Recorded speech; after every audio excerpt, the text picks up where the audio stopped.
Hey guys, welcome back to Me, Myself, and Die. We're doing a live stream here. Hello. All thank you so much for joining me on this somewhat impromptu stream. I just announced it yesterday. Starting to like these streams, actually. Normally don't do them, but it's rather interesting to talk to you people in real time and all that. So as always, I'm going to ask you, can you hear me? Let me know if you can hear me.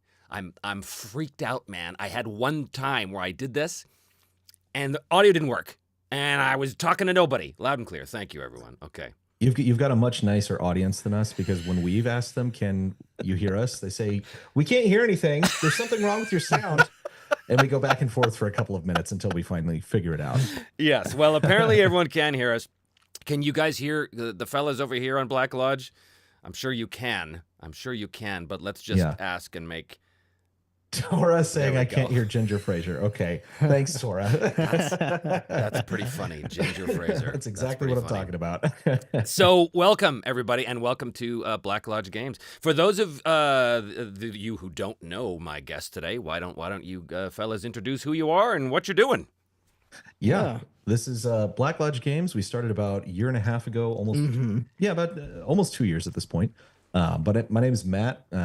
Our audience has nicely named me Ginger Fraser. Appropriately enough. We have Nick, who is known as Young Steve Buscemi. Oh my God, that's really good, actually. Yeah, right? That's really good. I looked much more like Fraser when I had hair, but that had to go because I was going bald. That happens. That does happen. So I've heard. So you guys are Black Lodge Games, and tell us a little bit about the channel. So we talk a lot about immersive role-playing. Yeah.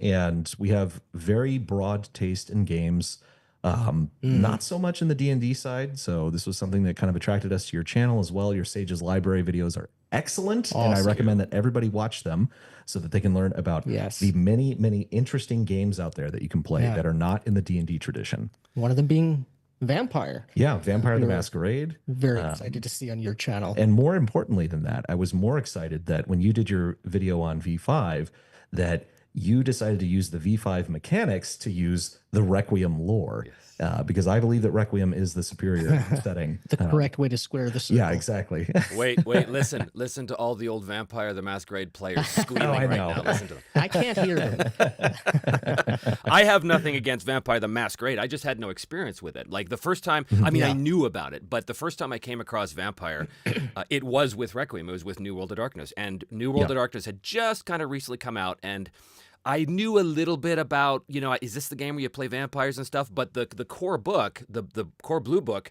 it wasn't about that at all. It was just Immortals. It was just the core rules, and I was like, oh, this is really neat.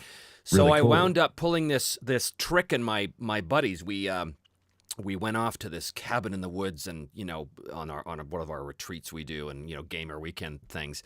And I told them, I'm going to run this game for you, and I made a version of the character sheet from New World of Darkness, but I didn't have any of the logos on it, and they knew nothing about it, right? So I just handed them these blank character sheets they had no idea what this was. They were like, what's the system? I said, oh, it's just something I kind of found.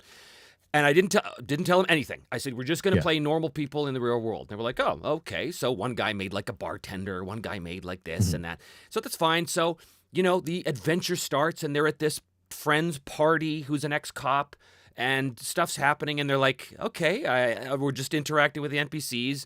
And then weirdness happens when this haunting happens, and it spins them into this, oh my God, this is a supernatural game. So they had no idea they were playing World of Darkness until after it was over, and they were like, that was super cool.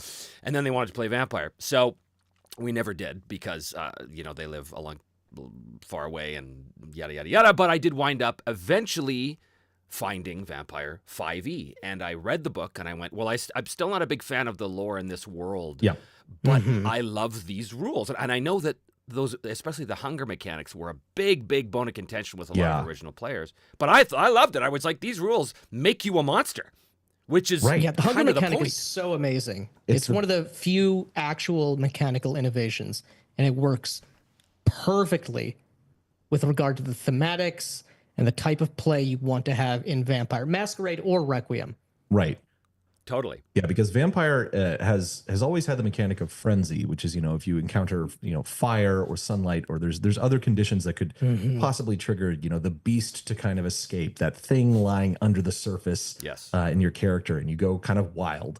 And that was very cool, but it was something that you could very easily avoid. And so it was something that could just kind of take a back seat in the game. But the hunger mechanic, it's like, the beast is always there. It's rattling the bars of its cage. Yeah. You can't escape it. So and it makes having feeding scenes, it makes actually choosing where and how you get your blood night by night actually matter. Because you also don't have what you had previously in both Requiem and prior editions of VTM, blood points. Right. Yeah. And you typically had enough of them, such that you could sort of ride without feeding for a very long time. Like with Frenzy, there were ways to mitigate certain things. Not so in and then you just V5. Stop by, the nightclub, gas station and pop off your tank and you're fine. Exactly. I don't know if I told you guys this before when we talked on your stream, but I've talked about it somewhere, about when I ran Vampire for the guys here. They had never played any kind of vampire game before, but they were familiar largely with it. And I said, okay, well, anything you know about Vampire the Masquerade, just forget all that, because that's not the case. But I started them. These are players that have never actually played the game. And I started them on the night that they are embraced. And I didn't teach them any rules. None. I just said, here's basically how to make a roll. You take a stat and skill, it's dice pool, it gets successes. That's all I told them. So we're playing the game, and then they get embraced, and they wake up as fucking vampires. And they're like, and then I'm like, okay, you're walking past this person, make the hunger roll or whatever it was, and next thing they're losing control, and they're feeding on their friends, and they're like, what's going on? Vampire now. And it was awesome, because now that's a trick you can only play once, because once they know the secret and the rules, then okay. But they loved it. They were like, oh my God, I felt like this is happening to me. I said, yeah. Exactly. And that's what you want in a role-playing game. Yeah. You want to feel like you're there. This is the thing. The whole thing that we harp on. Yeah, is like you don't get to take the magic items or the gold pieces with you or any of that stuff. What you get to take home after you play a role-playing game is the memories. And you want those moments where you're completely immersed, and they're kind of fleeting, because it's not something it's hard to maintain. So it's like, we want as many of those moments as possible, and we want them to last as long as possible during the game. And a lot of that comes from, staying in character. And that's a little tough for some people. And we really like being deeply in the character and not simply treating your character as just a piece on the board to move around. Yeah. Which is why we also have really, I've loved it for a long while. You have come into it loving Mithras and RuneQuest. These games that give you, the hooks to really attach yourself to a character in a place, in a world. It wants you to take it seriously. It wants you to lean into that experience while giving you that mechanical support to do so. Yeah. And there are, of course, many ways to play. There's many different styles, many different play styles out there. But a lot of people think that what we're talking about, because I'm with you on this, a lot of people hear us talk and they think we're saying, oh, so you have to be an actor. And of course, not only is that not true, you guys have actually done videos about how that's not true. Yeah. But I remember I played in this game. This was a lifetime ago. It was a GURPS game. Super cool. It was really, really wild. I'm not going to waste a bunch of time describing it, but essentially there was 15 players in it. Now that sounds insane. However, the way it was done, it was very, very cool. It was essentially like, it doesn't matter. The point is cool.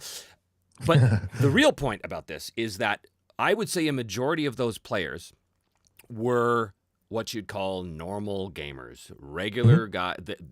A lot of them had, let's just call it a 3 charisma. Let's just call it that. Yeah. They were not exactly the most outgoing or interesting people, but when they were engaged in the game, they're not actors, they're not putting on voices or accents, but they are engaged in playing that character in the moment. Yes. So they sounded just like themselves. They spoke exactly as they would normally speak, but they were acting as though the character would act. And that's the moment. That's all it takes. Yes. is just to put yourself in their shoes and legitimately try and see through their eyes. You don't have to have special talents to do that, you know? Exactly. That is what role playing is. It's about trying to get yourself in the mindset of a different person, put yourself in their shoes, and just basically try to stay concentrated on doing that. And it's so crazy because we get a lot of flack from, we're the story gaming people, and also gaming people, from, but also from the grognards. Right. The grognards, we are the theater kids, Right. And to the theater kids, we are the turbo grognards. Right. Like it's crazy. Yeah. It's like maybe we're talking about this Something third else. other thing that's neither of those. Yeah. And we get honestly, we get a lot of flack too because we're active advocates for staying in character as much as possible, but we're also like, we don't just want to throw all the rules out the window. Right. We're fine with throwing bad rules out the window. Yes. That's fine. There's a lot of games out there that aren't very well designed. Yep. But the using the rules in these games, and you've talked about this a lot with like the Broken Empires and even talking about Mithras or Harn, any of these things. A lot of times the rules are there and can give you support for staying in character. All of these things like hit locations and different special effects in combat. These are not things that are there to be boring or crunchy for the sake of crunch. They're there because they put you in the world. And it really is like amazing when you have a system that can support that. And yeah, I don't know. There is a third way, everyone. You don't have to be, a turbo gamer, miniatures power gamer, or you're a thespian. Right. There is this other thing, and it's not a middle ground, in my opinion. It's a third different thing. Yeah, it's not a compromise, and you don't need anything for it. You don't need to really even know anything. We were all born knowing how to play make believe. Yeah, and everybody just knows how to play lean pretend. into the experience.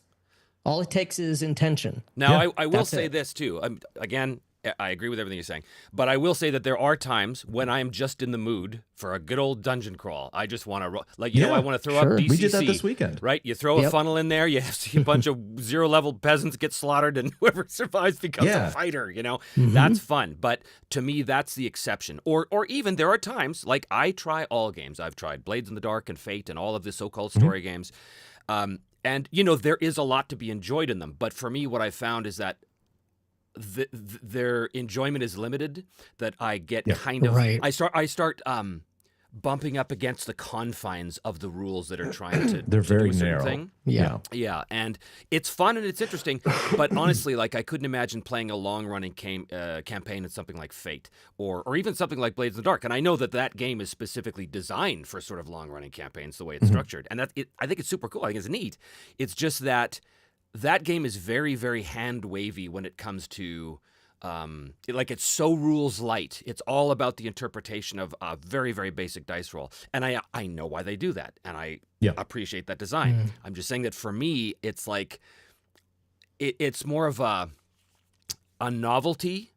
Like, I always wind up wanting to come home to what I call a normal game, which is just you're immersing into a character, you're seeing the world, and you're letting the dice sort of tell the story, right? But they're all fine. They're all perfectly fine. I want to talk a little shout out, everybody. I see there's a bunch of channel members here, so thanks everybody for joining us here. Also, Mercurius Aulicus gifted me, myself, and I membership to somebody. So look at you. Lone Horizon says, in the basic fantasy RPG campaign I play in, I normally talk about my character in third person and no one else minds. That's what comes naturally to me for some reason. Yeah, perfectly fine. First person versus third person, that's not really... I used to have a big chip on my shoulder about that. Oh, if you're playing in third person, you're not immersing. But what I've come to realize is, like, because my vampire players, they kind of freely go between third and first, which at first kind of threw me off, but now I get it. Like, they'll say, Jack, the character's name is Jack. Jack walks into the thing and does this thing, but then, he'll drop into the conversation and he'll play as Jack and he'll speak as Jack. And then he'll say, okay, I do this. So it just kind of goes back and forth. And I don't really see a big difference there in terms of, like, if that's how you are able to experience the world most effectively, great. Whatever works. Right. As long as you're trying to immerse yourself in your character, That's the most important thing. Yeah, I don't really care about those distinctions too much because that's exactly how I play. You know, like when I describe what my character's doing, to a certain extent, I don't even know how you would do a lot of things in first person. You know, I have to describe how I'm moving, what I'm doing, and I'm as a person operating the world, I don't go around describing how I move around while I'm doing it. Yeah. So, but I do appreciate, you know, speaking in character, and Yes. you know, all of that. I would much prefer that if someone said, you know, like, oh, well, I'm going to attempt to give a rousing speech. Can I do a roll? It's Can like, we do that? Can we do the speech though? Yeah. You know, like, can you do that? We can do the roll too, you know, and see, because I'm sure I you've talk to the guy about the thing. Oh, okay. Well, let's not hand wave that. Let's That's a key component. I like I like to sit around and kind of chew on the scene, you know. Yeah, that's a key component in the social system in the Broken Empires is the idea that your actions as the player will trigger the skill roll. So that doesn't mean again, if you're making an impassioned speech, you yourself do not have to make a rousing, charismatic speech, but you have to say the words that suggest that. Right? Yeah, which I'm super interested in seeing and reading when it comes out, because I think we said when we had spoken last time, I've been very skeptical in the past of social mechanics, but hearing you go into detail about what it is and why it works the way that it works, like, okay, that sounds actually really interesting. And like the hunger mechanic, something that really promotes actual role playing. Right. And I think I'm also very interested in the travel mechanics too, because it is something that is so often hand waved away. And I used to hand wave travel in fantasy games because honestly, because I didn't have the experience with doing like a hex crawl or something like that. And not all hex crawl systems are actually good. No. But there are some that are very good. And so seeing this kind of the blend of the kind of narrativist thing with actually taking travel seriously and having like an abstracted resource management system, that is very interesting to me. So I'm very, very excited for that. Yeah, when the game comes out. we just did a test of of the new version of the travel rules last night, and nice. It's really neat.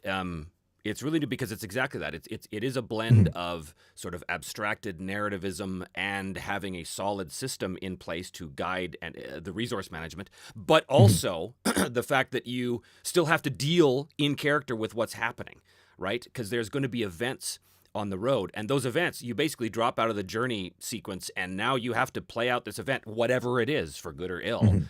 You can turn it into a danger or an opportunity depending on your choices, but so it's just essentially taking like the idea of the random wilderness encounter and blowing it up really, really big, and saying that it's not just a combat, it's not just you to find a treasure trove in the wilderness. No, there's stuff that happens there. Maybe you meet an old healer woman who needs herbs, and if you help her, she's going to be able to, give you extra healing rolls or whatever, right? There's all this kind of stuff. A flash flood might happen, or you might be ambushed by orcs, or you might stumble across someone ambushing someone else, or you might, you might run into a situation where, I don't know, there's a giant dust storm in the desert that's been chasing you, and you have to, like, there's all this stuff that happens, but it's any all number up of to the things players to deal with it how they will, right?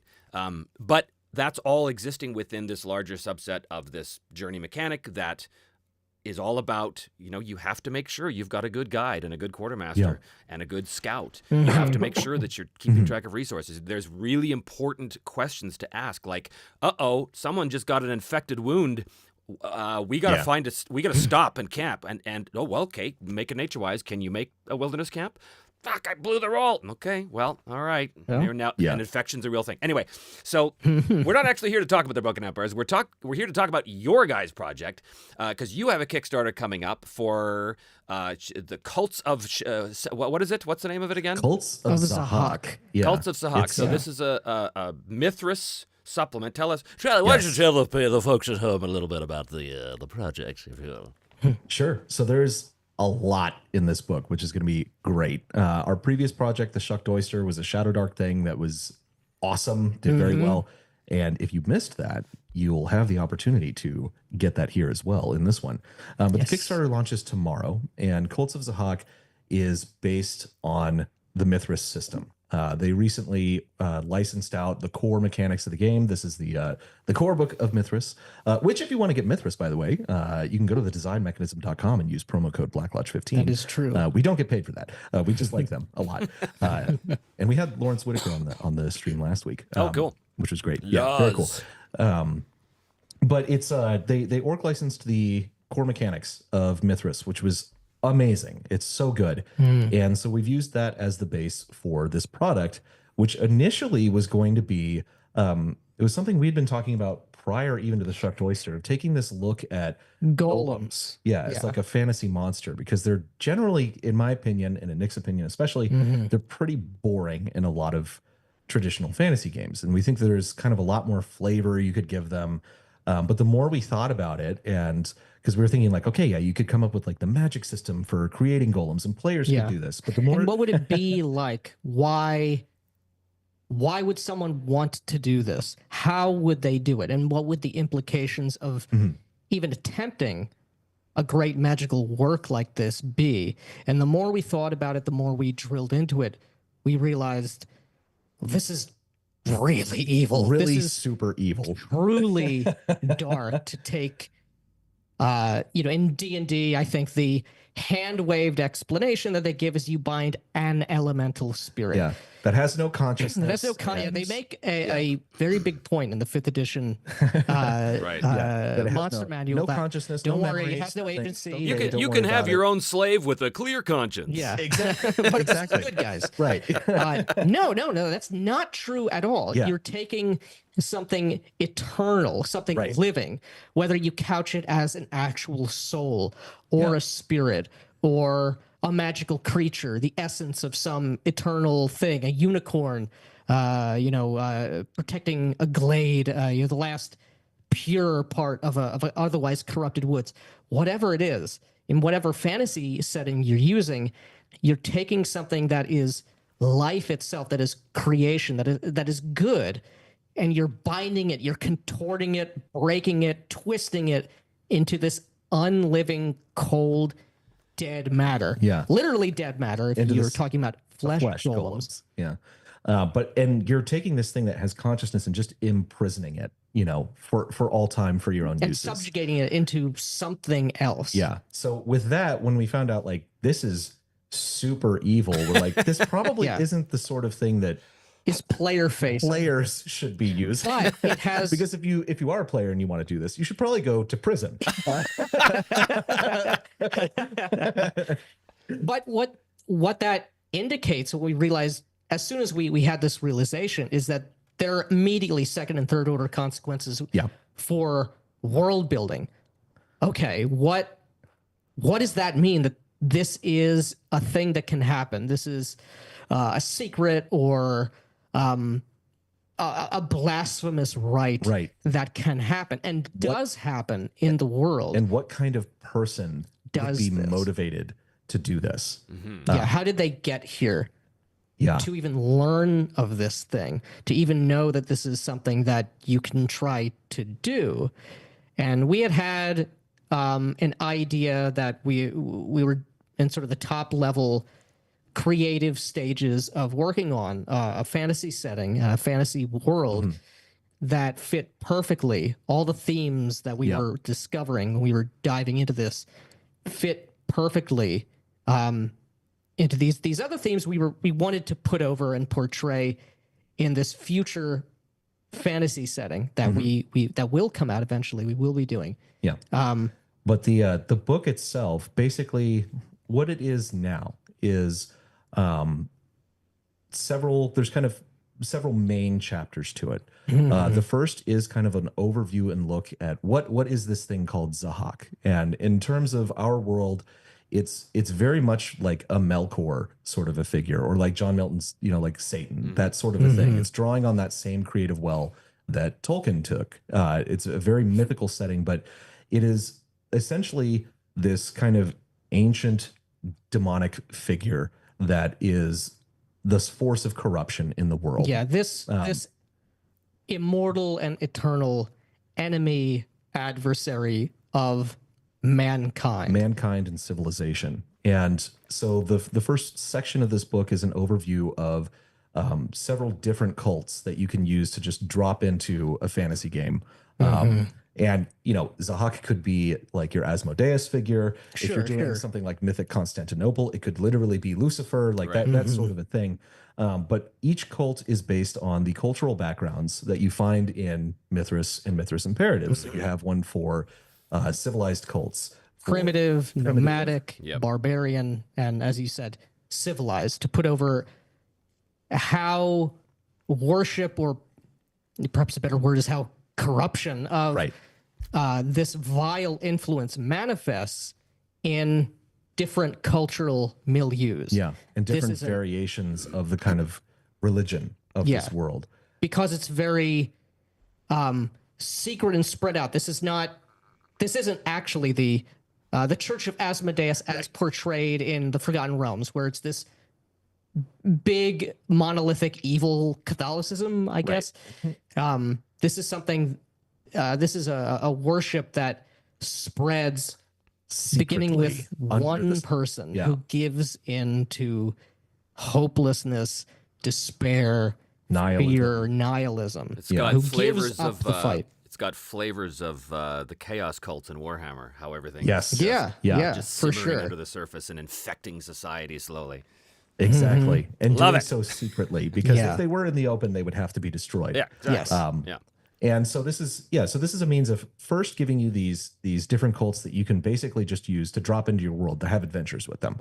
So these are full like factions. If you want to, you can, like you said, drop them in. We're going to have just like the format that Mithras has. What is an initiate versus a priest? There's all of those things, the powers, the dark gifts, the requisite sacrifices, you know, all that awesome stuff that's in the Cults and Brotherhoods chapter in the Mithras core book. We're giving a snapshot for each of those cultural milieus. The second part of the book is delving into the actual magic system. And so this is an original magic system that we're creating that is based on this kind of corrupting influence. And it's extremely powerful and extremely dangerous, but it's also very, very hard to build up the power in order to use it. So if anyone is familiar with the way that the magic systems in Mithras work, there's like 5. You in like BRP, you have like your magic points, and those might regenerate every day or something like that. That's not exactly how it always works in Mithras. In theism, like a theism thing, which would be like your divine magic, devotion points. Yeah, you have to actually like do sacrifices and do things to build up what are called devotion points. You got to be a priest. And exactly. And you have to role play those things. And so similarly, we have essentially what is termed like these diabolism points for these evil wizards.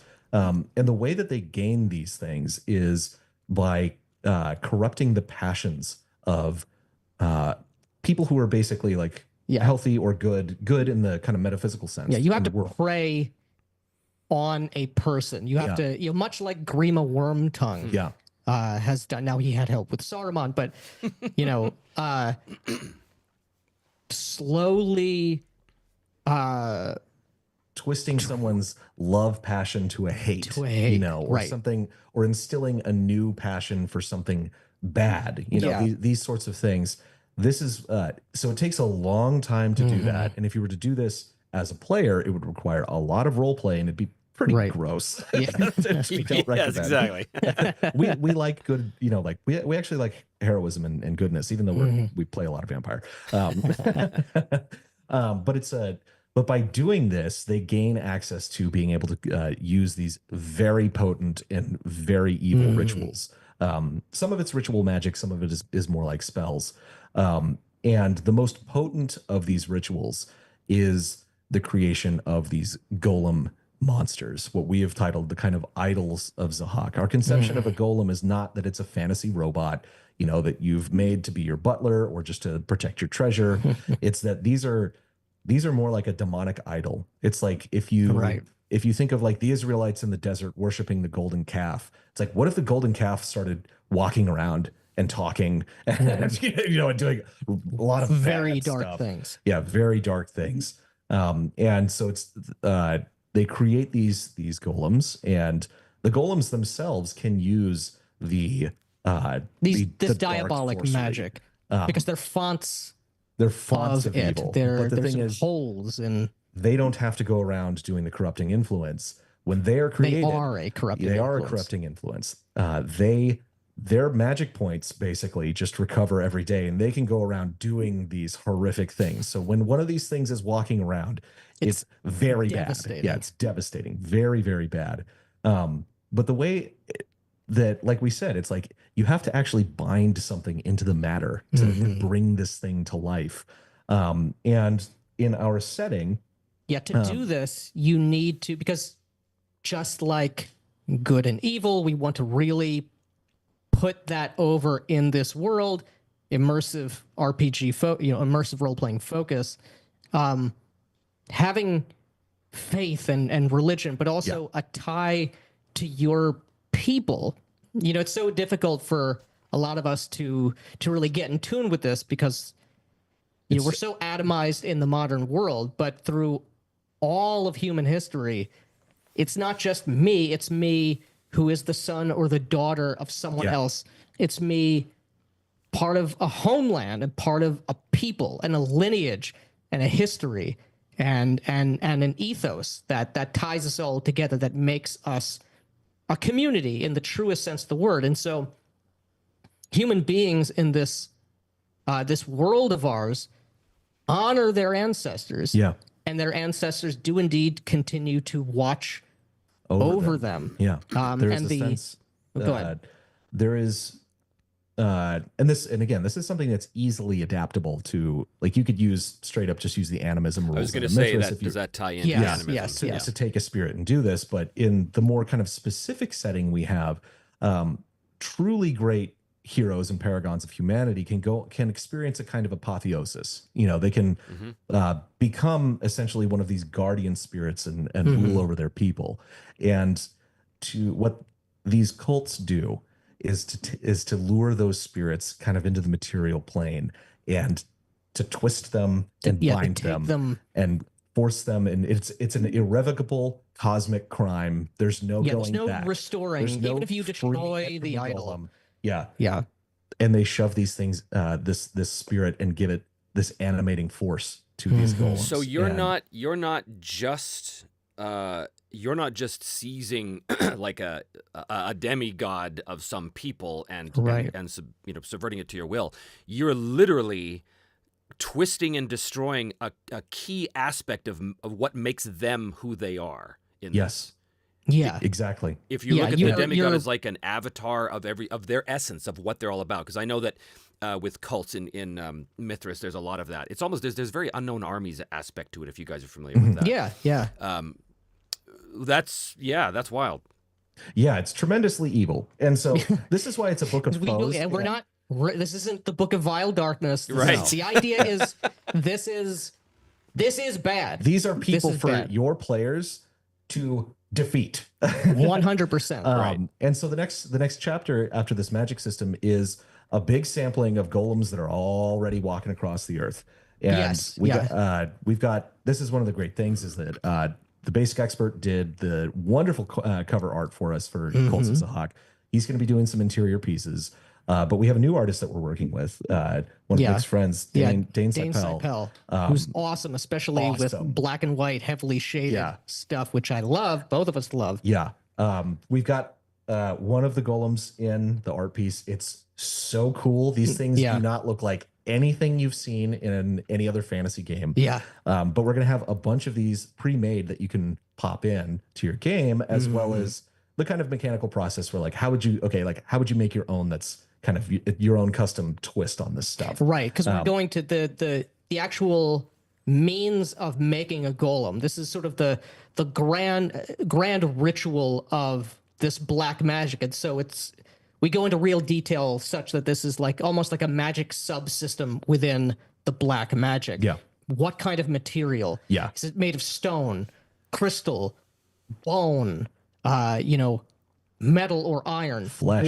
Why would one of these freaks choose this? Yeah. What what kind magical affinities does this create for the idol? Yeah. And also, The how does wizard. this change you, the black magician, making Right, this? because it twists you as well. Yeah. This evil, and it grants in some cases Power, for sure. but it's a very there's kind of a symbiotic relationship between the wizard and the golem. Yeah, when this is done, it's almost as if, you know, now the sorcerer, it's one soul, two bodies in a creepy, very alien kind of way. Yeah, it's very, very cool. And then the final chapter to this though is a full adventure scenario called Shadows over Avallac'h, which takes place. This is a vertical slice of the fantasy setting that we've kind of been describing and that we're working on. That is going to be a game down the line. And it takes place in the mythical city of Avallac'h. It's a sort of a Camelot. So, jewel of mankind. There is no greater place of civilization, of heroism, of virtue. Right. There's this incredibly holy site. The Temple of Hope is on the Isle of Avallac'h, which is just off the coast, where this is a world where, you know, there was a time before of myth where things were very, very different. And after if you played RuneQuest, there's some, we're taking some inspiration in that from the god time, or as opposed to once history began. Right. But there's remnants of this old world that can still be found in the world as it exists now. These kind of places of myth where the rules of reality don't quite work. You can have the kind of mythical underworld, but the Isle of Avallac'h is known for having this font, basically this font or fountain of liquid gold that is cool to the touch, and it's like this is what gold was in the before time. What does that mean? How is it used? Who can know now? Who can know? But it's used for, like, you know, christening and baptizing kings and things of that nature. It's a truly sacred site. It's like where the Lady of the Lake was, or where the site of the Sword of the Stone was. You know? That's sort of a thing. But that's been cut off to the people. People from all over the empires of mankind come here on like holy pilgrimages to see this place, right? Because it is like the holiest site once in for your the life, you want to, if you can, visit this. So like, there's a hell just of like in our world, you want to visit the Holy Land once in your life, right? If you can. So there's a hell of a gift shop, is what you're saying. Exactly. Yes. But the gift shop is closed. Nobody knows why, but thousands of these pilgrims are piling up outside of the city. That's the real adventure. Is what happened. Yeah, at the gift shop. It's the gift shop. Yeah. Yes. Because the king, the rightful ruler, he is around, but not present in Avallac'h. He is out on crusade against the inhuman and reptilian Sobek Empire. So he is elsewhere, and so the city and the steward who have been left, and the temples, the churches, are doing as best they can to rule rightfully, righteously, courageously in his absence. But the kingdom is weak, and any kingdom does indeed need its sovereign.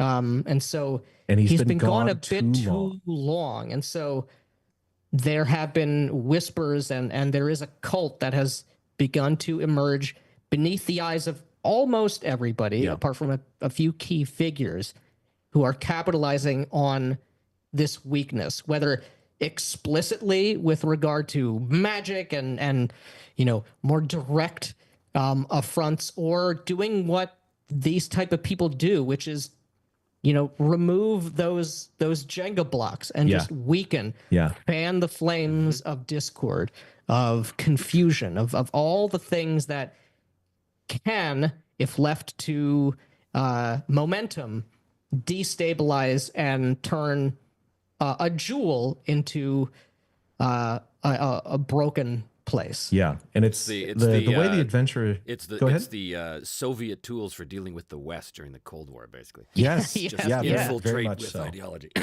Yeah, we just keep removing things until it all comes crashing down. We will the way the adventure is structured. We will use our cult of the Hawk to bury you, comrade. But the way the adventure is structured is very much like our previous product, the Shucked Oyster, which is that this is non-linear. There's no one plot to go through. Yeah, there is a premise, and there's actually many things going on at once. And your players can do basically anything they want. And as a GM, the way that this is supported is that we give you like more than 36 fully fleshed out NPCs that all have their own goals, connections, motivations. Yeah, the goals overlap and conflict. So if you're helping someone, you're stepping on someone else's toes, or vice versa. Naturally. Just by interacting with people, you start building up enemies and new allies. And we have really interesting and detailed random encounter tables for when you're just basically walking around the city, things that are going to pull you into this. It's a lot of fun. The Shucked Oyster, it was insane to run. We've been running it for many, many months. It's still ongoing at this point. But it will not play out the same for anyone who plays it, which is awesome. Because it's a living world. This is exactly what we want. Exactly. We're giving you a very detailed location where you can go, and kind of a lot of wild stuff is going to happen. And you can hopefully use that to continue and build on the campaign. But it's going to be very, very cool. So I am super, super excited for people to it sounds neat. It's got a lot of stuff I really like in it too. It's got, first of all, that whole living world concept is great. I love a supplement that just allows you to dump your players into and say go. Start messing with NPCs, and as I say, you push on the world will push back, and there's your game. Oh yeah. The whole rot at the heart of the society that's being propelled by this cult to try and twist people towards it that nobody knows about is awesome. That's so Warhammer. I love it. I love it. Love it.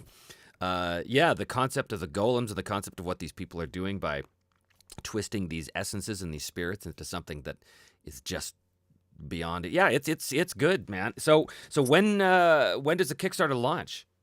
Launches tomorrow at noon. Oh my God! Wow. Yeah. Okay, I didn't realize we were on the eve of this greatness.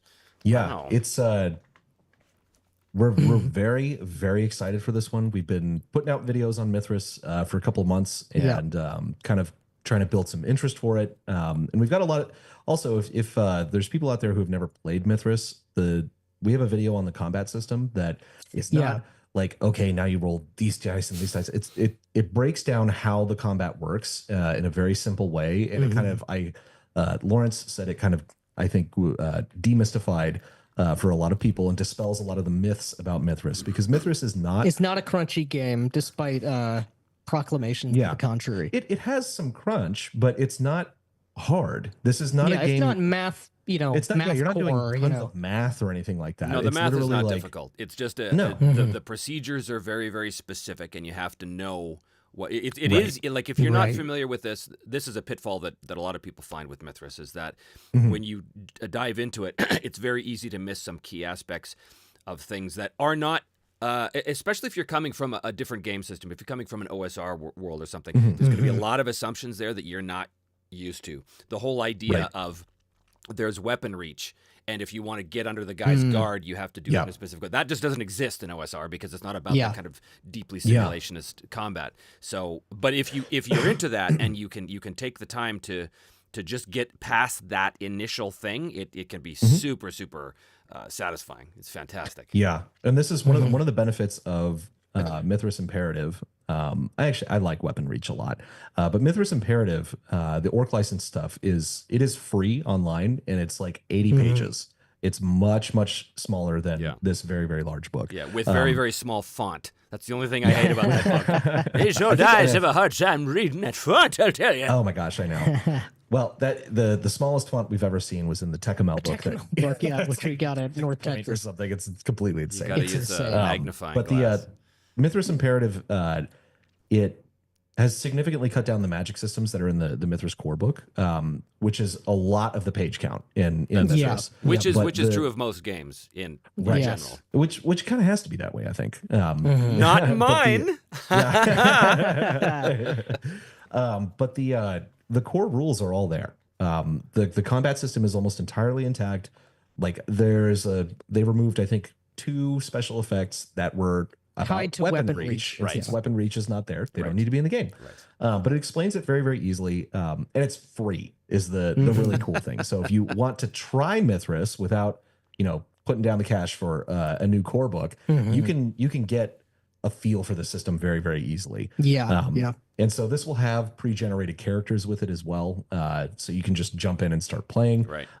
But it's I really hope that people give Mithras a try. And for your audience, I hope they give Mithras a try as well, so they can get a taste of kind of the inspirations that went into some aspects of the Broken Empires, because it's really, really good. Mithras was one of the big ones for sure, and mostly with the whole notion of the special effects, which I have reskinned as combat maneuvers. Well, I want to talk a little bit about that, but I do want to address Jack McCarthy here. Thanks for the tip there, buddy. We love Jack. Can I get a shout out for Velma, the love of my life? Halloween was our 26th anniversary. Oh, look at you go, Goss Nice. Kids. Anniversary on Halloween. Look at you. That's awesome. 26 years. My God. Good man. Also, McCurious, thank you for that. Looks like Australia, $2. Well, I think that's I. When it says I, $2, I think it's Australia bucks. I use a magnifying glass to read Mithras. Yeah, me too, man. As I said, that's the one criticism I have about that book, is I can't read it.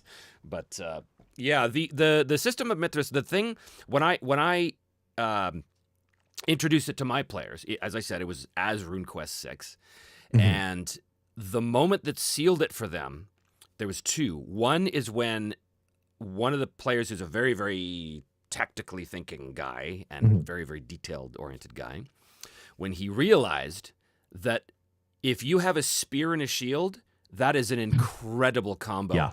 Because it was.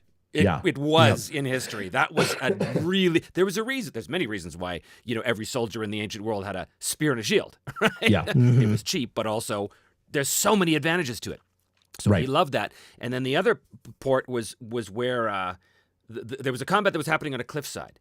And one of the players, I think he disarmed the enemy and flipped his blade off into the abyss, which was just cool in itself. But then he did something with one of the combat or one of these special effects where he knocked him prone and pushed him off the side of the cliff or something, whatever it was.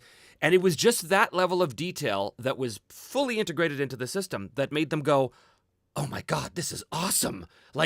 Because you can do that in rules light games, but it's all hand wavium. It's all, okay, well, his armor class is 12 and you hit with a natural 20. Okay, you push him off the cliff. Well, yeah, you can. But the system in Mithras tells you what you can do. And that was a huge model for me. It's same with Harnmaster. Harnmaster specifically is, for me, it was about modeling wounds and the fact you don't have hit points, you have specific wounds. And when you take a slash to the stomach that is now like bleeding out and could get infected, to me, that puts you right in that moment as opposed to 5 hit points. I mean, we've talked about that before. But Mithras does that too. Of course, Mithras still uses hit points, but because it's very hard to deal with wounds without hit points. There's a lot more you have to do. And the fact is, like the Broken Empires has a wound system which is inspired by the Harnmaster system for wounds. So there is more bookkeeping to be done, hands down. There's no way around it. But what I get out of it is as the kids say, the juice is worth the squeeze. Yeah. Yeah, fully agree. Yeah, so it's very different than D&D combat. And I like D&D combat, but it's for a different sort of game. But it really puts you in the shoes of the character moment to moment, and it's tactical in the sense that your tactical decisions are moment to moment in the fight. Right. Yes, exactly. And everybody has the same. Yeah. Everybody is using the exact same list of special effects, NPC, player character, whether you have sorcery or theism or not, or whether you're a step rider or a Greek hoplite. The human beings, there are certain capacities and opportunities in any kind of combative situation. So once you get a feel for the special effects, weapon reach, once you do a couple combats, it becomes very easy to understand, very easy to internalize. New things don't come online later. That's the big thing, is that you learn, as a group, you learn one combat system. Once. Everybody learns the same thing. They learn it one time, And at level 7, there's not some new thing Right. that comes on. That's only one character does it, but now we all sort of have to know how it works, Right. and all this stuff. That's gone. Right. So it's like that you trade.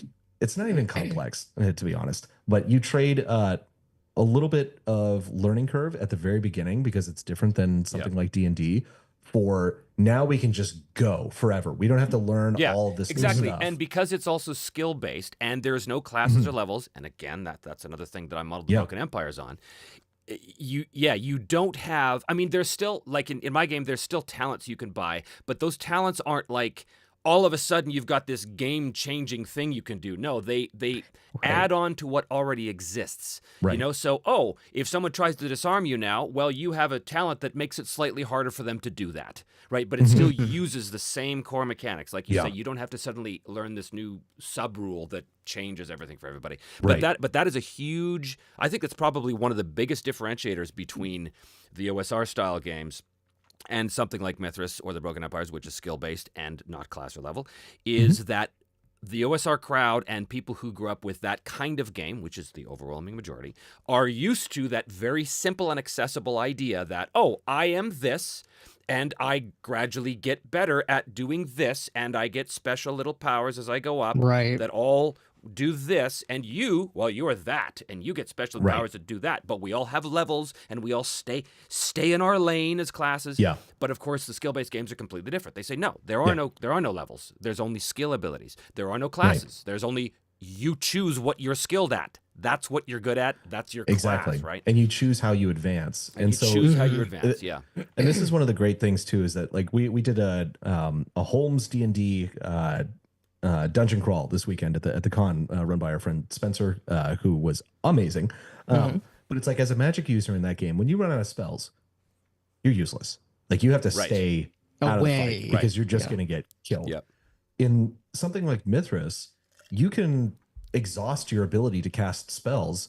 You can still use a sword and a shield, though. Right. You know, and you may not be as skilled as the person who's hyper focused on that. Or you could be, because there's nothing precluding you from your total freedom within the bounds of what your character is actually doing and has done in the world. There are no artificial distinctions with regard to divine magic, arcane magic. I can't use this armor because I know this spell or these spells. It's completely up to the imagination, up to the verisimilitude of the world. So you can have someone, if your world has like full plate, be in full plate with a glaive. Casting spells. Rack, you know, or transfer wound, as almost happened to Spencer in the most recent session we did. There's a question here from Mantis God. I've had a hard time. I presume you're talking to me. I've had a hard time getting people on your version of social roles. I guess that's to me, compared to just plain speaking and then having the referee adjudicate. Can you speak more on that? Well, that's all that is. What you just described is the system.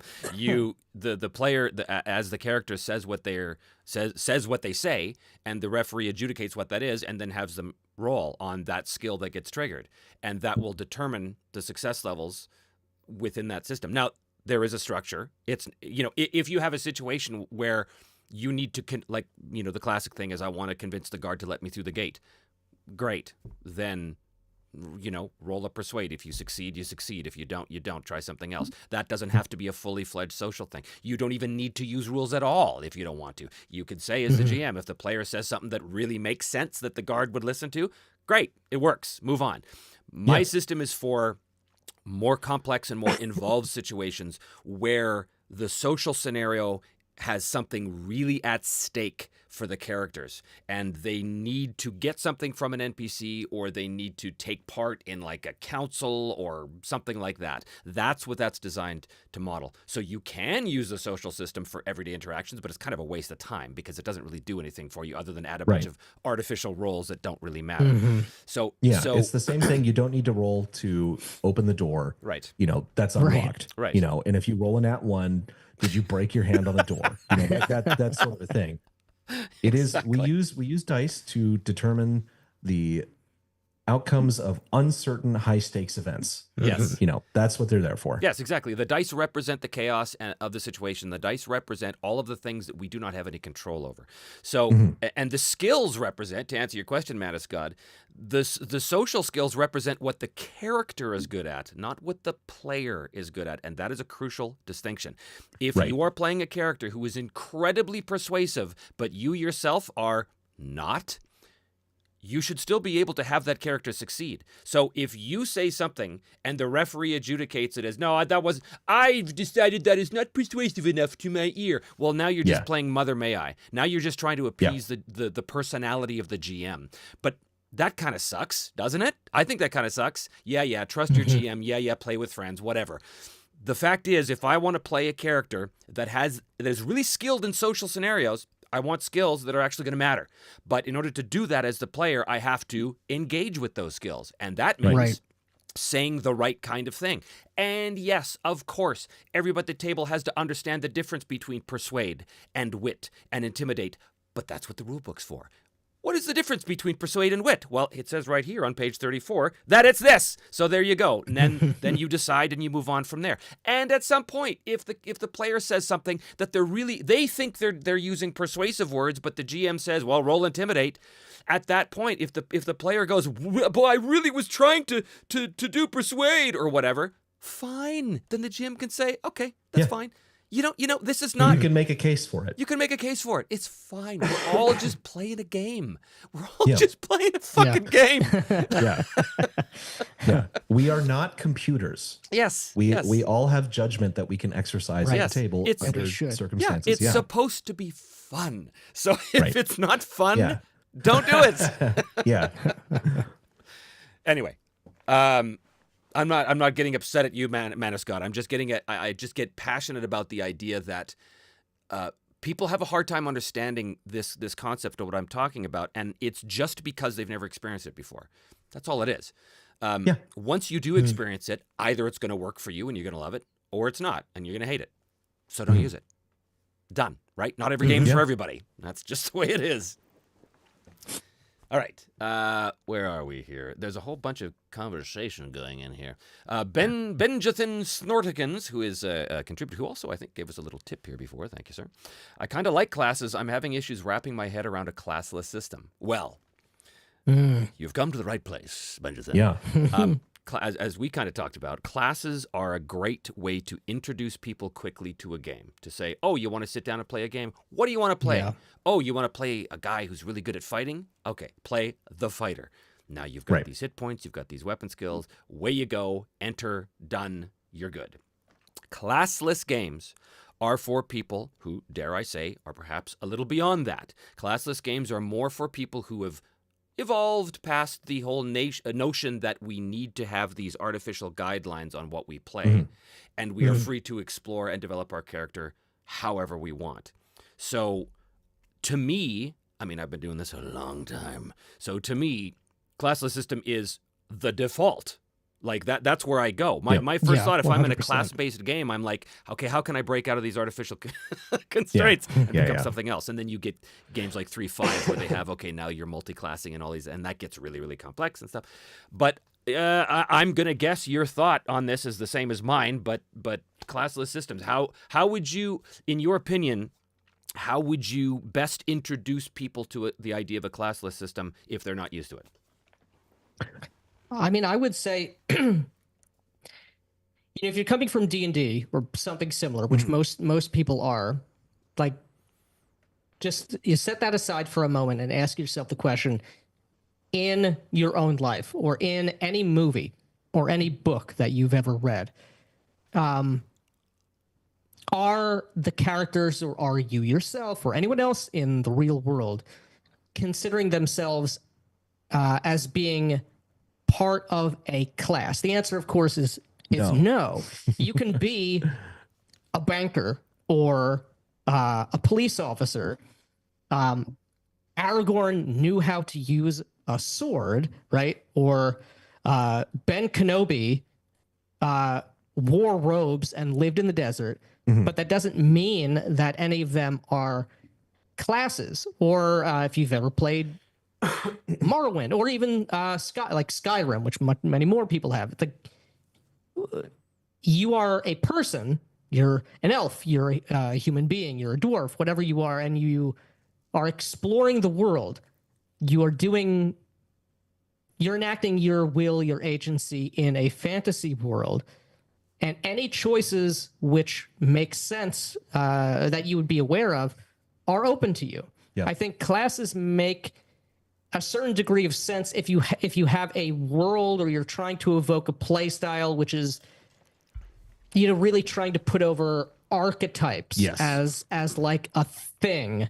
But archetypes have a purpose, but archetypes themselves are not necessary for understanding reality or portraying a person in a fantasy world. So just as your neighbor might be a cop, that's his 9 to 5 or whatever, but on the weekends or on his time off or whatever, he's a different person and has a bunch of different interests, a bunch of different skills.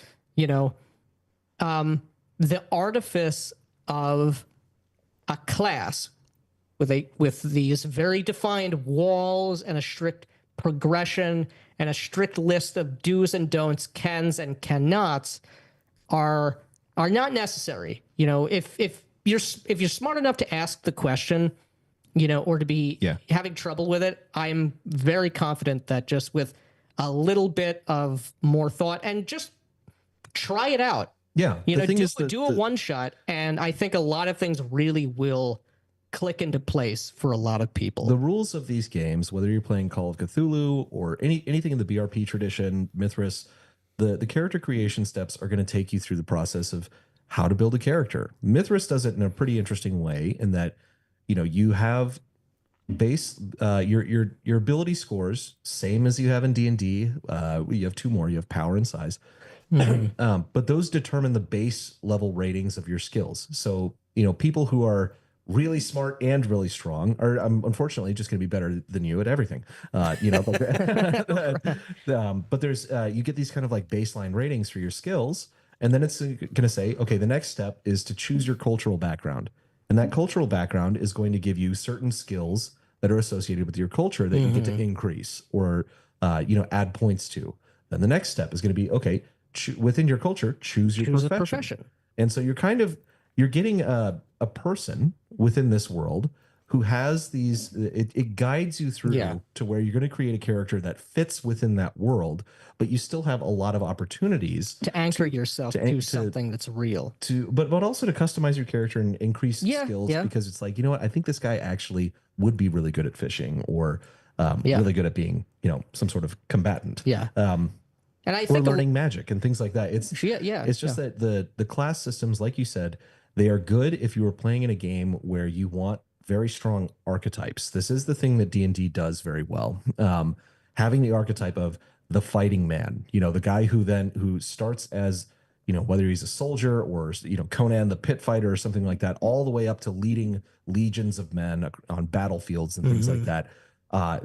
And the priest, the cleric class, getting better at turning undead and all of these things. It's very, very good at doing that.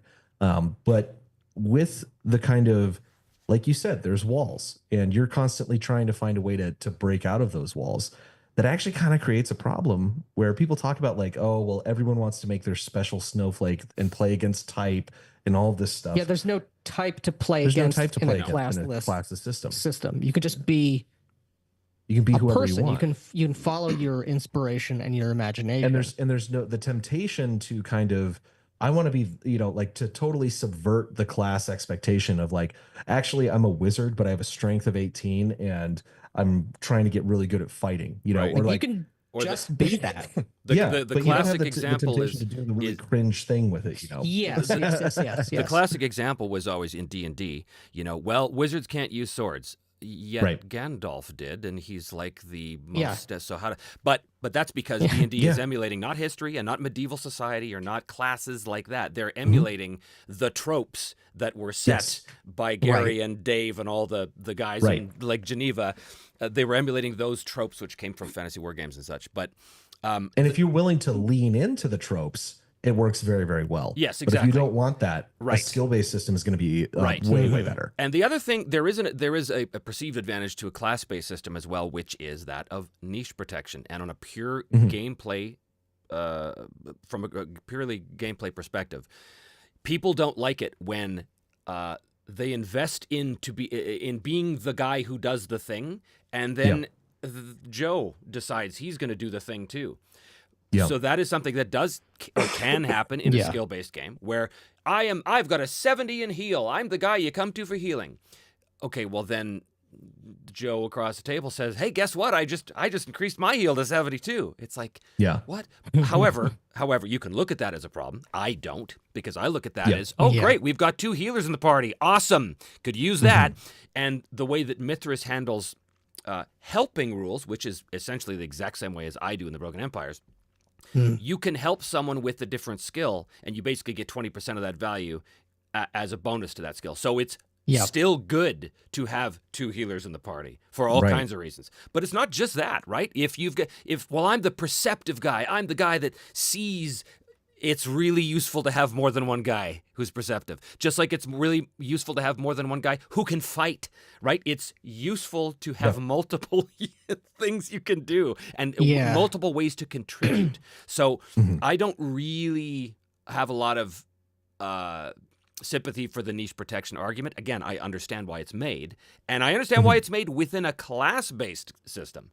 But as soon as you get into a skill-based system, it's not a thing. It doesn't really matter. It just isn't relevant. Yeah. And I think the concerns about like niche protection also start to fall away the more you experience a classless system, because playing or having a lot of internalized I'm just going to say baggage with regard to class-based archetypical systems tends, I think, to make you think first about what can I do mechanically, rather than who am I in a role-playing sense or what sense. am I supposed to do mechanically? Yeah, what am I supposed to do in order to be quote-unquote useful? Right. You know, this also comes out of like the dungeon crawl lineage, and these concerns really aren't that much of a concern in a classless system, and certainly not in Mithras. Yeah, it's just not.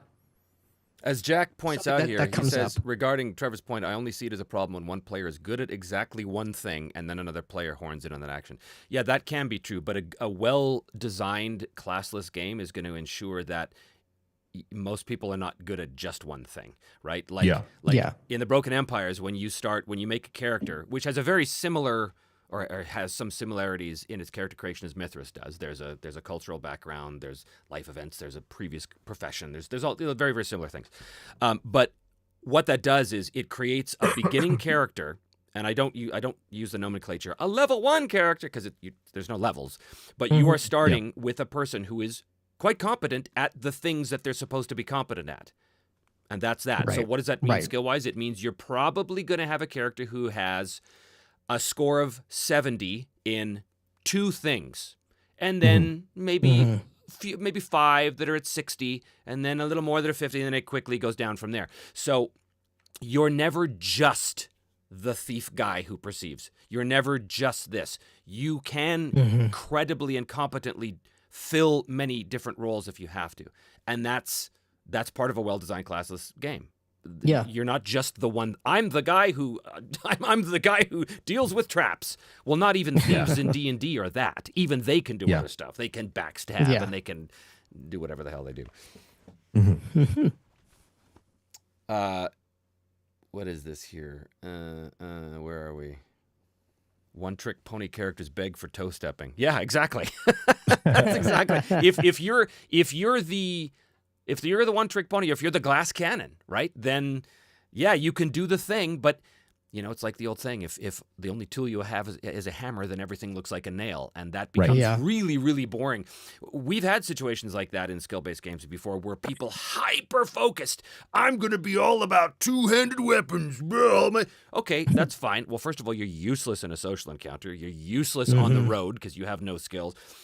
In my game, you're not able to do that. You're literally not able to have a guy who's only really good at one thing when you start, right? You can't design a Formula One car. Exactly. You know, Yes. Right. I'm really good at going really, really fast on this specific track when supported Yeah. by a team. You know, that's not going to happen. You're right. Yeah. Exactly. Because that character People sucks. who are hyper specialized in the real world at something, I have a PhD and whatever. Like a human being can't be hyper focused in that way. You know what I mean? Like, Yeah. No one person especially is not just in a one fantasy thing. world with like the lack of comfort and protection from Right. consequence that we have in the modern Right. the modern world. Right. Yeah. It's it's fine. It's so fine. What is this? Anon Aderlan says, I far prefer problem-based systems over either skill or class-based systems. That sounds like a story game to me. That sounds like event Yeah. resolution rather than task resolution. But I don't know what you mean, Anon. Yeah, I'm not sure what I'm that not sure what term that means. means. Can you elaborate a little bit? Because I'm curious about that. Ceilingwood 5. Thoughts on Pendragon RPG? Have you guys played Pendragon? You ever played or ran Pendragon? I have read Pendragon 5th edition. I've never had an opportunity to play or run it. I love Pendragon. I love Arthurian myth. Yeah. And I'm all about now. That's a game that is trying to make you an archetype of a sort. Yeah. Although Yeah, doing yeah, it in a classless way. I love Pendragon. I don't have 6th Get edition. any class you want, as long as you're As a long knight. as you're as long as you are a chivalrous knight. Yeah. These are But your choices. that's exactly what the game is. Yeah. It's not D&D. If you don't want to do that, do not Exactly. play the game. You are there to play a knight, and you're in Arthur's court, and that's the thing. It's just like the One Ring. The One Ring's mechanics, Yeah. very, very specifically in that game, you are the good guys. There is no playing the bad guys. There's no morally gray people. You are the good guys. And if you're not playing the good guys, you shouldn't be playing this game because that's not what it's about. And if you try and not play the good guys, the mechanics say, oh, really? Okay. Here's some shadow. Here's some shadow. Here's some shadow. Yeah. Which I love because why are you doing that? If you want to play a game that's like in Middle-earth, but you're playing morally gray people, first of all, I don't think you quite understand what Middle-earth is all about. But B, even if you wanted to do that, there are settings out there that do that for you.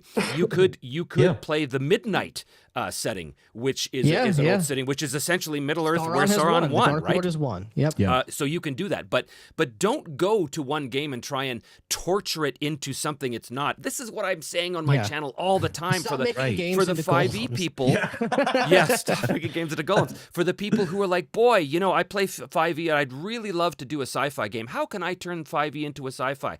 Don't. There are Maybe, so do many that. better games out there that do it so much better than that. Right. And And you wouldn't take one of those sci-fi games and try to turn it into 5e. right? Why would you do that? Yeah. Yeah, it's like we have these games that are really good. Again, this is like specialization. There's a little bit of niche protection with the games. Yeah. Yeah, right. And and that's a good use of that. But yeah, on the topic of that, the world of Lord of the Rings, Middle Earth, there is objective good and evil. Yes. We actually just made a video about this. Came out yesterday, talking about this, about in relation to Cults of Zahak, actually, why we wanted our world to have an objective good and evil, and how that doesn't actually prevent you from having complex moral characters. Right. No, the nuance in these things, they come from the choices that characters make, the competing values that they have within them, but not from the dividing line of good and evil itself. That can be black and white, and you It doesn't can make still, you an automaton. right. Right, Exactly. exactly. Your character. We had a friend who made a response to this, and he was talking about, if you look at someone like even Jaime Lannister, the Game of Thrones does not have black and white good and evil in kind of at the core of its metaphysics, so to speak. But there is still, like, if you look at Jamie, he's a very interesting character. He's got a lot of different competing values. Like maybe it's loyalty to his family or loyalty to the crown in the face of the crown being totally evil. You know, he kills the king, you know, before the show or the books, whatever you want to call it, start. He has these competing values. Right. They're all good, but you can't choose all of them at the same time. You know, you can have multiple competing ideas of what good things are, but be forced to choose between them in the moment because they, in some cases, those can conflict. And that's where, like, or Boromir. I was just about to where, like, say, he's the ultimate example of this. Exactly. He is a character. He is a good guy. And there's objective good and evil in Middle Earth, but he is tempted not because he's tempted to do evil. It's because he's tempted to do good through evil, and he can't tell the difference. He has a point. Yeah, Right. like You know, there's a believable and justifiable reason why you do that, and that is the nature of temptation in Middle Earth. Is you know, that's why it's so brilliant. And he is not a morally gray character because he has his own internal conflict. The temptation. But that does not change the objective evil nature of the ring itself. Yes. He's conflicted over the ring, but the ring. Dog is doing things. Continue the conversation. Just got to make sure she's not doing something stupid. Ricardo, you said something here. Ricardo Mazzetto. I really dislike the concept of good guys. In real life, everyone has flaws, and I think a character in any TTRPG should be like that. I actually disagree with that. First of all, a game isn't about real life. You're not actually emulating real life. This is a game in its own world. And while I tend to agree with the general idea that in general, characters who have flaws, like you're suggesting, are more interesting, that's true, but there are specific games where that's not the focus of the game. The One Ring is one of them. In the One Ring, the focus of the game is not on flawed, morally gray characters. Very specifically, it's trying to deliver an experience that is as close to the Tolkienian experience as you can realistically get in an RPG, which is you're playing the good guys against the shadow. And all the mechanics support that. So I kind of disagree with that concept. I don't think every RPG should be like that because then every RPG is the same. While I'm not a huge fan of the game of Fate, I understand why the game exists, and I understand what the game is trying to do. It's trying to create a far more authorial stance and narrative stance to describe what happens to these characters. Now, that's not my jam, but I get it. And I wouldn't want every game to say, no, you can't do that. You have to play it where you immerse into the character and you play morally great characters. No. Why would you do that? All of these games exist as a rich tapestry. They're all different spices, right? So not everything should be the same. And you don't have to commit to one game for all time. Yeah, exactly. That's the beauty of it, you know? You miss out if you don't try other things. Yes, exactly. And again, that's what I'm trying to do with the Sages Library on this channel all the time, is to open people's eyes to the all of the flavors of games out there that are just waiting to be tasted, so to speak. And Samuel Case here says, classic fantasy seems a really interesting take on D&D tropes. Never played D&D, but I think there's a certain charm to it. So classic fantasy is a Mithras product. This is the attempt to bring the really interesting aspects of Mithras combat and all of this, and to emulate essentially advanced Dungeons and Dragons. Which I did not think that they could do. Yeah. And I was wrong. There are some aspects of AD&D that are not going to make it in, like there's no domain game and things like that. But classic fantasy brilliantly takes a skill-based system and somehow still manages to emulate a level-based system. And it's a class level basis. It's kind of better. Because classes really should be. You have this idea organizations, guilds, brotherhoods. Right. Exactly. You have the idea of, in Mithras, cults and brotherhoods, which are going to be your sort of religious orders and military orders. Maybe they're just trade orders, whatever. But in classic fantasy, they're guilds and orders. And so your fighter is going to be associated with let me see here, something just happened on the screen. Your fighter is going to be associated with a particular order of fighters. You know, your paladin is going to have his own thing, and you have, in order to advance in level or rank, which is basically just a advancement through the cult system, cults and brotherhood system, you have to increase certain skills to a certain level. to get there. And if you're a magic user, you get more access to more spells once you advance your rank in your guild or your order. And all this means you have to role play. You have to role play with the people, your brothers in arms, your fellow priests. You are not simply a wizard who just gets spells for free. I went to sleep and I went to sleep and woke up with new spells. It's like, no, you have responsibilities for these things too. It makes me actually want to run if I ever ran Classic Fantasy, I would love to do it with in the EverQuest world, because it makes me think of how, I don't know if anybody here has played that ancient MMO, but the very first thing you load up the game, you're thrown into the world, and you have a scrap of paper, and it says to go to your guild master, and then he which you have no idea where he is or how many enemies that are way more powerful than you are that you need to get through, but it's all about the brotherhood and the guild in that, which I love. That's anyway, such a huge part of the Morrowind background as well. Skyrim. I love Morrowind. The idea that these guilds and they exist, and they make sense within the setting as well. Just like it made sense in our own history, where the guild developed out of the feudal system to and they themselves have rivalries and politics and this will be of no surprise, I think, to some people. When we spoke to Victor Raymond of the Techamel Foundation at North Texas RPG Con, he was telling us we were talking lots of stories, talking about different people he knew and had met over time throughout the industry.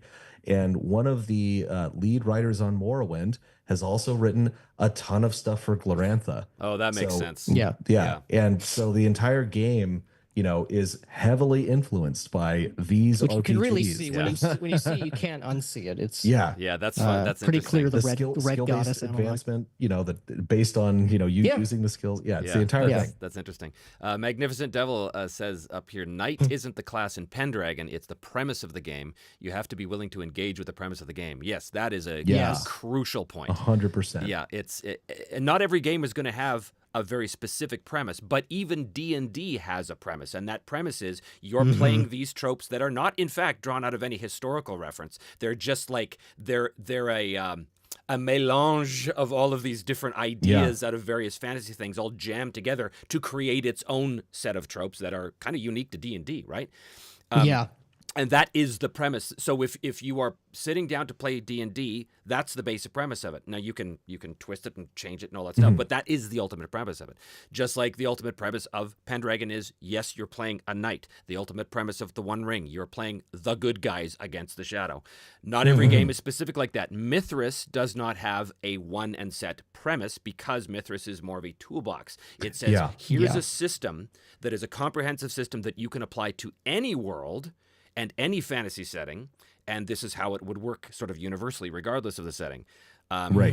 Which is, I love those games. Even something like Savage Worlds, it's a universal game. It can do a number of different things. It can do a number of different things. So the premise is not about the setting in that case. The premise is here's just a set of mechanics with which you can do anything, right? Yeah, it's a set of mechanics that are kind of a feel, because Pulp, I would say, is more the Savage Worlds vibe that they're trying to emulate. Whereas Mithras has a different sort of vibe that it's trying to elicit. Well, I've talked about this a million times. The idea, it's sort of a toxic phrase, but system matters. System really does matter. Yes, it does. Because 100%. system, if nothing else, system gives you an atmosphere and a feeling of what that game is all about. If you have a game where you are rolling to hit against an armor class and doing 5 damage and nothing happens, that's one feeling you get. If you have a game where you've just circumvented the guy's shield and bypassed his armor in his left thigh and stabbed him for a brutal wound that's now bleeding out, that is a very different experience. If you have a game that has a bunch of social skills and has a way of using those to affect the results of the character's actions, that is very different than a game that doesn't and says, I don't know, just role play your character and I'll decide. Those are very, very, very different things. So system is hugely important, and mechanics are very important. People say to me all the time, well, what's the difference between D20 and D100? I mean, it's the same thing. 80. It's just 5%. Well, the difference is, for one thing, if I have a 63% chance and I roll a 64, That's the difference. I Yeah, failed. there's a lot of more granularity. There's a lot more granularity. Yes, mathematically, it all generates ultimately a number between 1 and 100, but there is also a visceral difference in feeling between rolling a single d20 and rolling two percentile dice. That it's just different. It feels differently. And a lot of people who have never actually played at the table, but have only played on VTT, and apparently that's a thing, which kind of blew my mind as an old man. Yeah. But that's a thing. So many people, when I read comments from my viewers who say, well, I've never actually played around a table, I'm like, what? Like, how is that possible? But it is. That's a lot of people have never done it. So they have no idea about that feeling of taking these versus that, and that is a different feeling. The result is just everything. It's a visceral, tactical sensation, just like it's a completely different feeling playing on a VTT as it is being around the table with a bunch of other players, breathing their air, sharing that space. It's a completely or different playing experience. with dice pools is a very different feeling. Yeah. Because the more dice I'm adding, like, it feels very, very different. And then when you don't roll any successes and you get a full bust on 10 dice, it's like, it's a completely different feeling. The math has very little to do with it. It's just the visceral expression of the math from those dice. Where are we? Ricardo, again, I think this is a response to what we were talking about. How is it more fun to have characters with perfect goodwill and morals without fighting inner demons overcoming personal issues? That's not what we said. Yeah, nobody said that. Even in Middle Earth, Boromir is a perfect example of that. He's a good guy, and he's those things are not mutually exclusive. Exactly. In fact, one implies the other, actually. Right. I'm trying to see if Anon has responded to us because we asked him to give more detail about his. Anon says granularity is overrated. Wrong. Well, for you, that may be true. But in a D100 system, it's pretty important. If you don't like that, that's fine, but overrated for you. And that's perfectly fine. But he also But it's says not a universal truth, my friend. Yeah. This is pretty good. He says, just because you accept the conceits of a setting doesn't mean you endorse them in real life. Hell, most of them fit the whole nice place to visit, but category. I agree with that. Yeah. There's plenty of course. settings that I love playing in where I don't, vampire being one of them. I don't endorse the conceits of Vampire the Masquerade, in the real world. Do not drink blood from the living. Just like honestly, I'm listening to your Kickstarter project and I'm thinking, I kind of want to play one of those guys. Oh yeah. I mean, this is the thing. You would be capable of playing one of those. That things. is true. But also this having this level of what would you say, like depth for something which is not player facing. Some might ask, well, why put all this effort into something the players are never going to be able to use? Well, we both believe and are convinced quite strongly that the GM is also a player of a certain type. And I am still role-playing if I am GMing the game. In fact, from a certain perspective, I'm role-playing more because I need to get deep into character, a bunch of different characters. And simply because this individual doesn't have a player character sheet or isn't part of the group, doesn't mean that they are an abstract concept or an actual, like a video game NPC with pre-programmed motives and a time schedule. No, whether in session or between sessions, those people are still alive. Those people are still exist within the world. The world exists independently of whatever scene we're in. And other characters other than the players continue to act upon their motivations and their goals. Yeah. And so having that is a huge help and a huge source of excitement and interest for me as a GM to really get into this person whose philosophy and morality are very different to my own. Yes.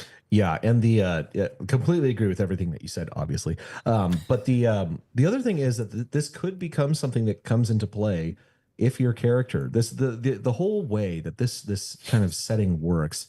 The Zahak was a man. All of the kind of gods within this world there is essentially one kind of creator deity, and in the time of myth, this tremendous conflict. This is not the war of heaven and hell or anything like that, but there was this kind of tremendous conflict that happened, and mankind basically made the right choices on the scale of good and evil. They became the kind of I wouldn't even say like chosen people or something like that, but they made the earned their sacrifices, right. and they fought well and for the right reasons. And for They the did right make reasons. and Yeah. by virtue of those sacrifices and that courage and that will and that unwillingness to give into despair, mankind is sort of exalted after a fashion. They become kind of the stewards of the world, and the gods, so to speak, were humans in this time.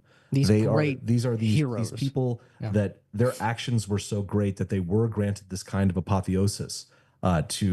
They represent these aspects of mankind. We have the god of passion and fertility, that sort of thing. The god of war, the god of Sagramore, who is my favorite, is the god of what was it? Reprisals. So a struggle in reprisal. And reprisals. So revenge is considered a good value in this game. There's a type of revenge. You don't just. But these are each down and characters. Like these deities are each characters that were humans. But there's 12 of them. The 13th, of course, though, is Zahak. Zahak was also a man, but he is a man who gave into like these anti-life values, these things that would destroy everything and unravel everything. And so he's had this sort of kind of like inverted apotheosis. Yeah. And The world has evil in it now because in those darkest moments of your life, it's possible that Zahak might give you his dark whisper. We can all kind of possibly reach hear out his to you. whispers. So a player character, given a dramatic enough set of circumstances, might be contacted by Zahak. He might speak to you, directly in your mind. His words might come out of the mouth of a goat. You never know, like from the witch. The Witch, great movie. Yeah, you really don't know. The Vavitch, this is, as I call it. Yeah, the Vavitch. Yeah, this is. There is a way in which a player could get drawn into this. What from our kind of design perspective, the reason we don't consider this really a player facing resource is that we didn't want to make something go, isn't this so rad? Awesome? Don't you want to do this? Right. Don't you want to go out and ruin society? Kill an angel and tear people's lives apart and all this stuff. Right. Because that's the other thing. It's something we didn't mention about the magic system. It's like your diabolism points. We said, it comes from like really being the Grima Wormtongue thing and like twisting someone's passions. When you use that diabolism point, not only does the effect of your spell go off, but a horrific curse manifests on that person's life and all and everything surrounding them. So it's this kind of like these two kind of explosions of evil happen, and so it's like you're just leaving devastation and horror in your wake. Yeah, wasn't it great? I took this normal guy and. Now his marriage is ruined. Yeah, and his... like Jack McCarthy says here, I just want to raise a family, go to my temple, and exact vengeance in my enemies. I'm a simple man. Yeah, exactly. Typical Sagramore believer. Yeah. But the cosmology is really cool though, because it is like all of these kind of the gods. They all represent some aspect that is kind of conducive to humanity continuing. And so there's you have the multifaceted aspect of like a typical fantasy world, but anchored within this objective good and evil. The thing I always hate, I've railed against for years, like in the Forgotten Realms, objectively, why is Spheric a literal lunatic? Yeah. Why is he better or worse or more or less justifiable in his morality, his insane murderous morality, as opposed to Torm or Ilmater? Like this is truly insane. If you lived in the Forgotten Realms, The Forgotten Realms would have destroyed itself under the weight of its own contradictions eons ago. That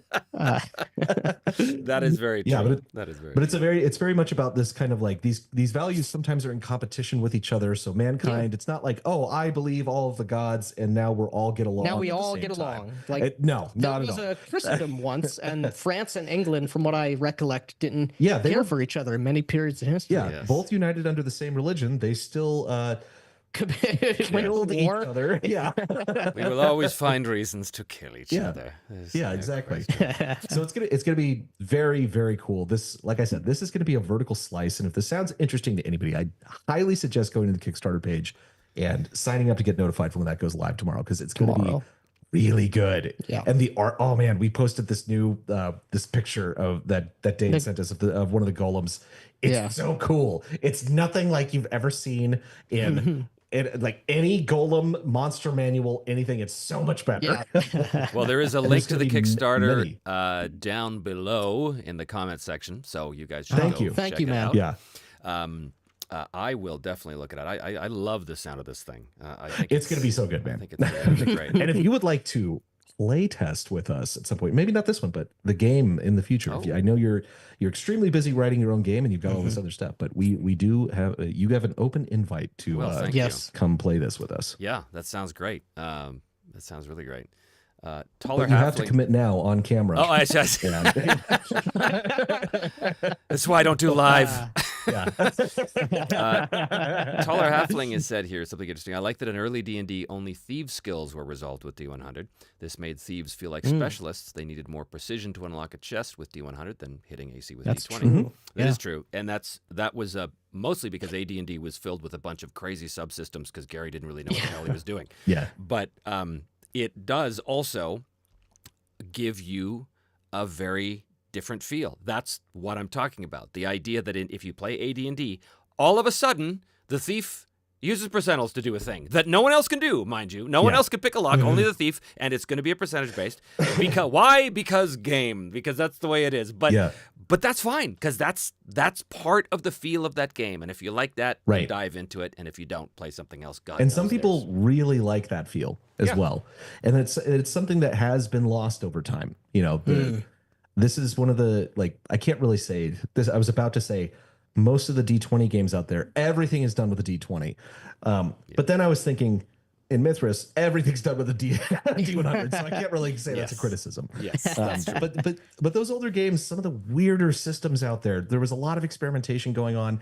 And it's not just that it's novel. Sometimes those games had an identity because of the weird things that were in their mechanics. Did you guys by chance see the Sage's Library I did on Powers and Perils?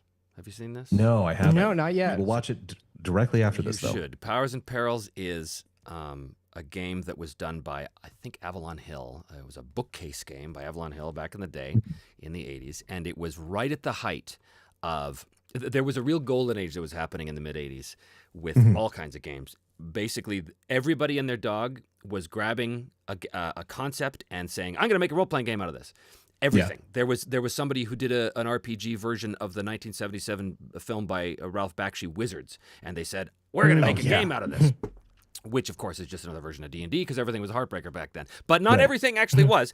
And so that's when you get games like Powers and Perils. Now, Powers and Perils is a role-playing game that treats its presentation like it's a war game. Again, very common back in the 80s, where your rule books were very like chapter 1.1 this, see chapter 1.112, and now go to chapter 1.132 because that's what war games were. That's what the rule books looked like back then. So that's what they knew, and that's what they did. Yeah.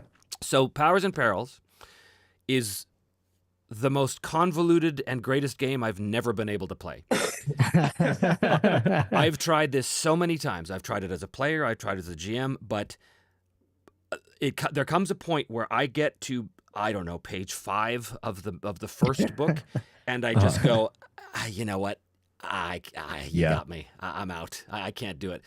But I desperately want to play it because there's so many great aspects to it that are just buried under this convoluted set of rules and subsystems, and every skill has its own subsystem. And you just you have to look up the book to do and everything. It's just like, what? There's no such universal mechanic. No. No, shush. I can feel you screaming internally at the idea of systems for every I think mechanic. I hate that. Yeah. You have to But I to need check to it watch out. this video. You do need to watch it. I go through it. Part of the video, I normally don't do this on Sage's Library, but part of the video is like going through the book. And so you see some of it. And again, I have such a fondness in my heart for this game because I can see so much potential in it, but it's just a product of its time. Mid-'80s war game design, nothing but subsystems. Right. Oh, The rules are so lovely. necessary. You need the book to talk about the book. Yeah. Exactly. If you want to discuss this book, turn to page or to chapter 2.35. Oh man. Yeah, good stuff. Well, it's been an hour and a half, guys, and I have a game to continue designing. Yeah. Yes. Please get to that because I can't wait for that to get I'm delivered. super excited. It's going well. I'm playtesting like 3-4 times a week, and oh wow, That's awesome. and we're beating the hell out of this game. And what I will say about this there you too, go. is that right now my focus is to reduce complexity without losing too much of the detail, because of course the whole point of the sim light experience is you still get the simulationist idea, but it's finding that magical balance between what is enough options in detail versus what's too much that slows things down. So for example, last night I discovered that there was a thing I had put as an option in combat, and it was something called reckless attack or defensive attack. This is something you see all the time. A bazillion games do this, where they basically present the player with an option. They say, well, if you choose to do a reckless attack, you get plus 20 to your attack, but you're minus 20 to all defenses. Defensive attack is reversed. So you go, oh, wow, that looks really great on paper. And then you realize that no one ever uses it. No one ever uses it, mostly because there's too many other cool things to use. But also, it's just one of those things that, and so it just sits like a boil on the ass of the game. It just sits there going, remember me, remember this wonderful rule. And you go, God, why do I have this? So I lanced the boil last night. Yeah. I just said, you know what? This is a detail that we do not need. And I sliced it away from the body RPG and realized that the body was healthier because of it. Right. It I'm a lost. doctor of game design. Oh, that should be a T-shirt. That should be Doctor RPG, Doctor Designer. And again, because I'm designing this game from a perspective of what I like, I looked at those, and I remember seeing that not for the first time, but the game that sticks out for me is Warhammer 2nd Edition, where you had, reckless attack, defensive, that looks great, and never used it. Never used it. Yeah. So I went, well, of course I have to put this in my game so that other people can never use it. Cannot use it. Yeah, exactly. Yeah. So that's where I'm not now. That's where I'm at now, is basically paring down, and really trying to highlight and focus on the things that I feel are the absolute heart and essence of Simlight, which is, gritty wounds and those combat maneuvers to give you very specific advantages or disadvantages against your opponent in this, you know what I mean? That kind of stuff. So that's what we're doing now, is we're really, really dialing in on the stuff that I get excited about and paring away all the other stuff. Because the game's gone through like 25 different versions over the past year and a half. Yeah. It's another thing about going through and finding vestigial remnants of earlier things and going, what's that doing there? Ugh, get out of there, What's this reference to phased initiative? No, goodbye, get out of here. Yeah. Anyway, so that's where I'm at right now. It's exciting, but I'm not gonna lie, it's the hardest thing I've ever done. It is the hardest thing I've ever done to make this game. I'm sure. Because especially with the freeform magic system and the divine system, which is slightly different, and it's the hardest thing I've ever done. So, but I'm working on it, and I appreciate everyone who came out to support. I can't wait project. for it. Yeah. I definitely have confidence, which I backed with my money. Wow. I Don't admit that. I believe fully. So everybody go check out the Cults of Zahak. Zahak, is that right? Is that how to pronounce that? Yes. Yeah. The Cults of Zahak Kickstarter. The link is in the comment section below. It launches tomorrow. It sounds super cool. And, Indeed, it does. And if you... And someone was asking if there's going to be a rave party again. And There will be a rave. Tomorrow, when we launch, we will be DJing House and Techno for 4 hours, taking your comments, as we did for talking the about Truck the Doorster. project. Starting at what time? Let's see. We're launching, I believe, 12 p.m. So probably 15 minutes after that, after we press the button. Oh, okay. Yeah. We stupidly launched at 8 a.m., and I don't know why we did that. I have no idea why we let's get up really early to Yeah. I was awake. I was watching it at 8 a.m. Yeah. I have to say that was wild, actually. This was our first Kickstarter. So when we saw the numbers suddenly explode, I was like, oh, thank God. I know. That was the thing, too. When we started ours, we were like, okay, let's see if this works. You know? It's satisfying to know that we're producing things that people seem to want and value. Exactly. It's kind of an honor, actually, to be able to be in that position. So Yeah, again, for sure. Thank you to everybody who backed the Broken Empires and who will go to back the Cults of Zahak Kickstarter, again, starting tomorrow, and the link is below. Okay, guys, thanks so much. Thanks for joining me. And I'm going to click the end broadcast button and hope that it actually ends the broadcast. Yep. So here goes nothing.